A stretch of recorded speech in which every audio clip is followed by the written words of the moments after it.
After Joshua died, we enter the period of the judges. Now, the event described in Ruth, the event described in 1 Samuel about Samuel, the event described about Eli and his sons and all that happened during the time of the judges. The event of Esther actually happened much, much later, not the period it was described, but much, much later. The same thing Ezra and Nehemiah. We'll get to that later.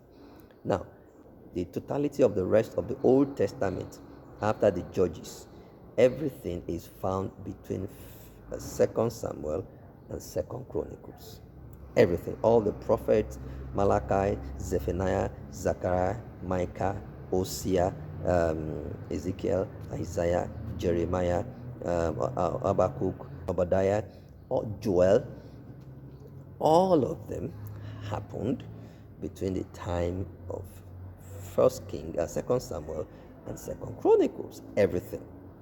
Now let's try and break it down simply.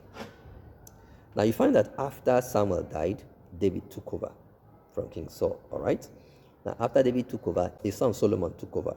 After Solomon, the son of Solomon, that is Rehoboam, took over.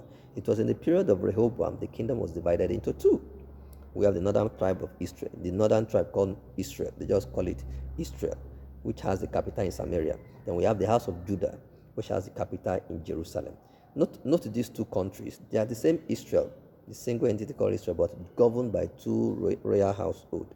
The household of Israel, of David, governed Judah, and then the household that broke away, which I'll describe now, governed Samaria. Now, Samaria is the northern part of Israel. Jerusalem is the Judah.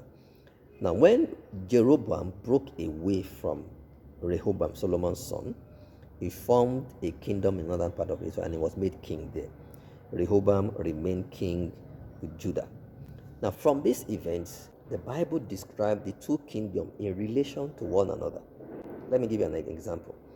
When Jeroboam broke away from Rehoboam, Rehoboam was the son of Solomon, and went to form the northern tribe of Israel with the capital in Samaria.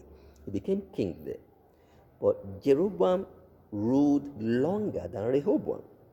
So, in other words, Rehoboam died as king in Judah before Jeroboam in Samaria. So when the son, I've forgotten the name now, when the son of Rehoboam became king, the Bible described his kingdom in relation to the kingdom of Jeroboam in Samaria, northern part of Israel. So those events were happening simultaneously. The Bible was trying to describe each king in relation to one another. The prophets, all the prophets you read about, Jeremiah, Isaiah, Ezekiel, Hosea, Obadiah, Habakkuk, Nahum, Joel, Zephaniah, Zechariah, Malachi, etc. All of them came during the reigns of the kings, that is from 2 Samuel to 2 Chronicles. Now the difference between 1 Samuel, 2 Samuel, 1 Kings, 2 Kings, 1 Chronicles, 2 Chronicles is the writer. They were all describing almost the same event. Now the prophets are sent to different parts of Israel. Some are sent to the northern part of Israel, that is Samaria. Some are sent to Judah. The northern part of Israel was the first kingdom of Israel to fall to the hands of the Assyrians. Now the Assyrians, the capital of Assyria is Nineveh. Now, Nineveh was the one that Jonah was sent to. It was actually sent to the kingdom of Assyria. Now, Assyria ruled Israel first before Babylon now conquered Assyria. Now, it was during the time of Babylon that the southern part, that is the house of Judah, was eventually destroyed. Jerusalem was destroyed, the temple was destroyed, and so on and so forth.